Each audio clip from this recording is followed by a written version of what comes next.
Thank you very much, Sajad Bhai and Odhikar, for giving us the opportunity to speak out. When I found myself in a dark cell, I was trying to calm down my inner fear, saying that, well, we live in a country where we have a constitution, where we have courts, we have a vibrant civil society, we have almost 27 private television channels. They just can't lock a person up. Someone will do something for me. Hours turned into a day. Days turned into weeks. Weeks turned into month. Month turned into year. And years kept rolling on. Nothing happened. Honorable Speaker here, my previous speaker was saying the building national trust. I was a fool who used to have that trust in our national institutions. I believed that we are in a country where a system works. Maybe in a basic level, but it exists. But it took 8 years for something to happen. And nothing happened through any legal mechanism, or through any court of law, or through any constitutional measures.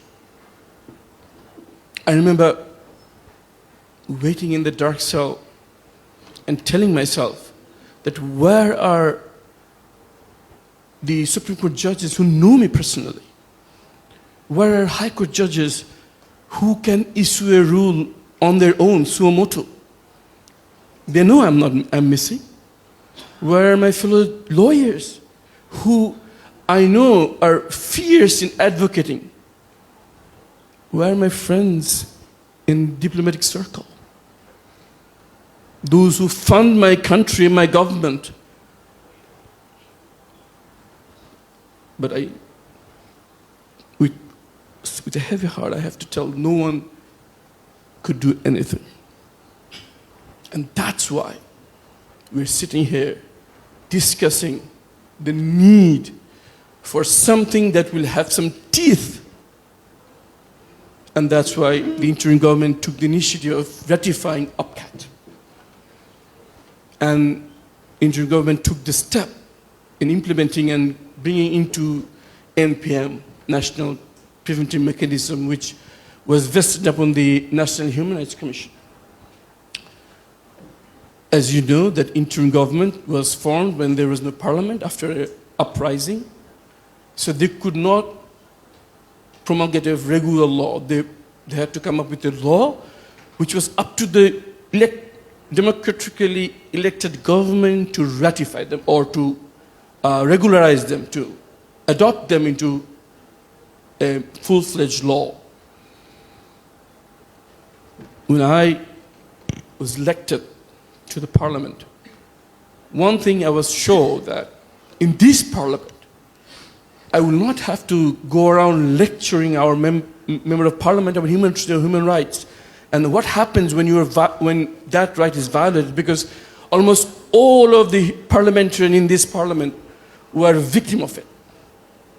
All the parliament members who are elected now were either jailed or tortured or exiled or subject to enforced disappearance like me and my colleague here. But to our utter disappointment and shock, when we were given a report which was issued by this special committee which was formed to assess the laws which was promulgated during the interim government to what to do with them. Of course, you can't just blankly approve everything. There has to be some vetting procedure. When I was flipping to the page, I remember finding the page where Human Rights Commission law was there. and the recommendation was to allow it to lapse. I froze. I couldn't believe my own eyes. That this parliament, most of them who are victims, the Prime Minister was himself tortured, brutally tortured.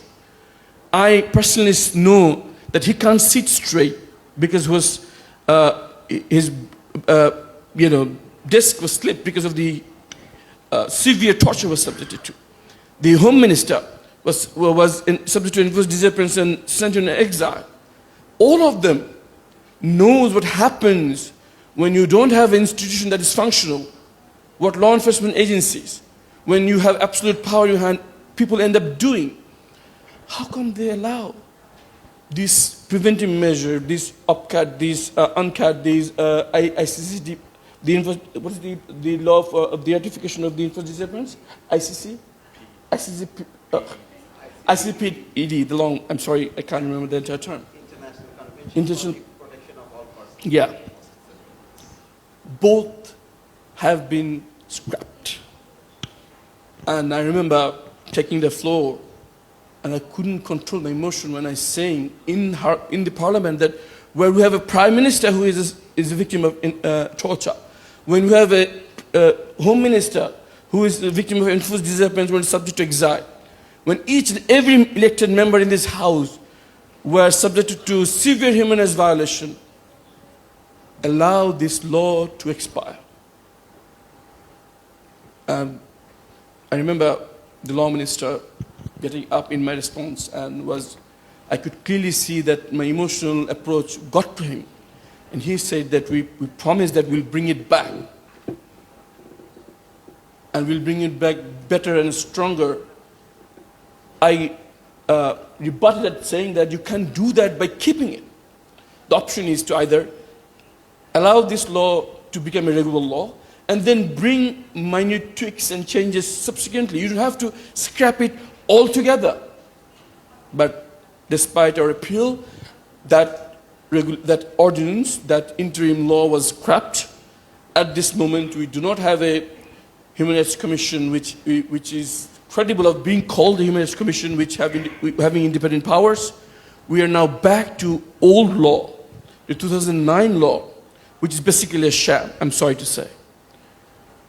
The old law says for the Human Rights Commission to investigate any human rights violation, it has to apply to the government. Government has to approve it, and then they can look into any violation. It's like applying to the criminal, I'm sorry to say, I'm sorry, it's a non-parliamentary word.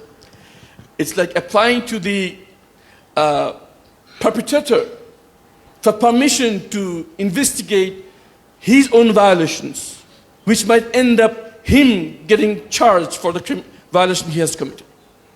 And as a result, since 2009, since the law was in effect, we haven't seen one single incident of an effective human rights violation investigation taking place.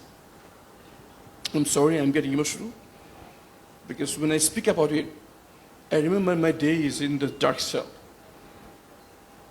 where I was kept. The torture cell was nearby. I could hear people scream all night long. It's true that I was not subjected to torture myself, but I had to endure screams and shouts all night long for years together.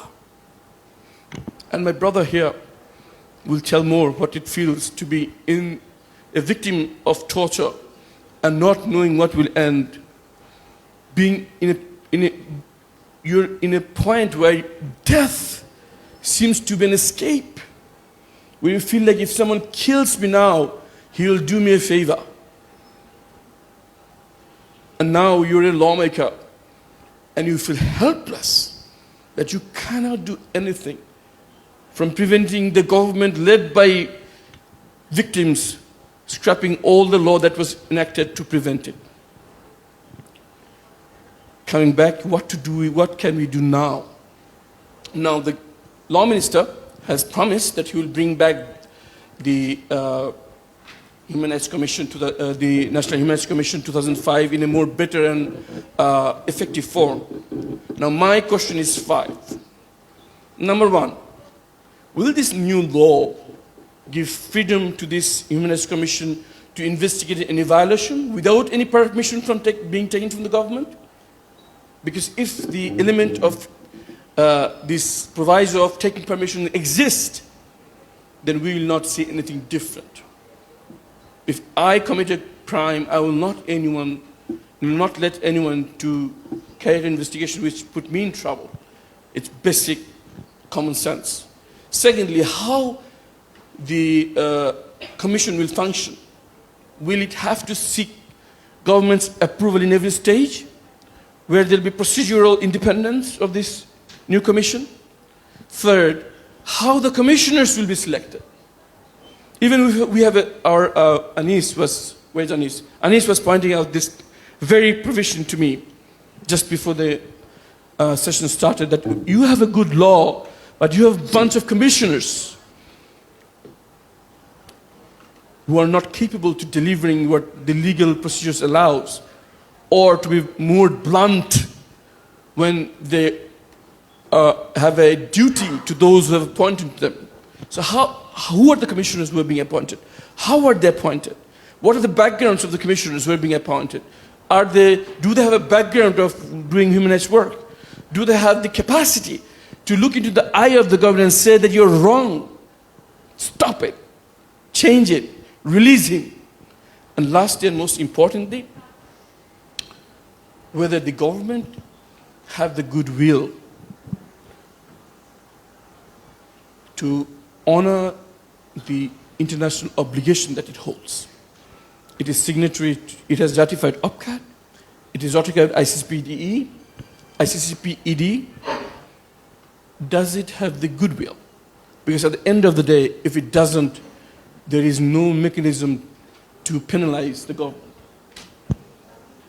I conclude by saying that we stand in a make or break moment. Either this government will bring back the commission law and the Info-Development Commission, all the law that is scrapped, truly in a stronger and better manner, which will create an institution which people have trust in, and no one will suffer what me and my brother and us, we had to endure last 17 years.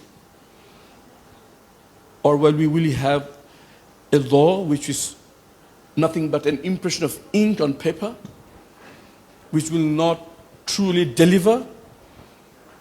And ultimately, we see that what happened in history is repeating, and we will sadly say that we learn from the history, that we don't learn from the history.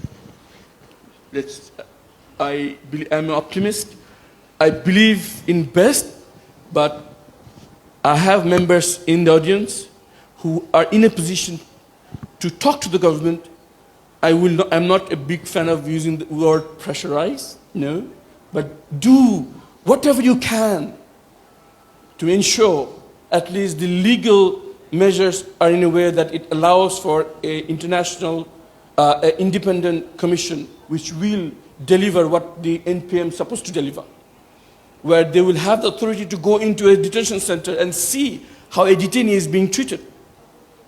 And when they will be in a position where the government will think twice before taking a rash decision, that I have a body which will not listen to me if I say no.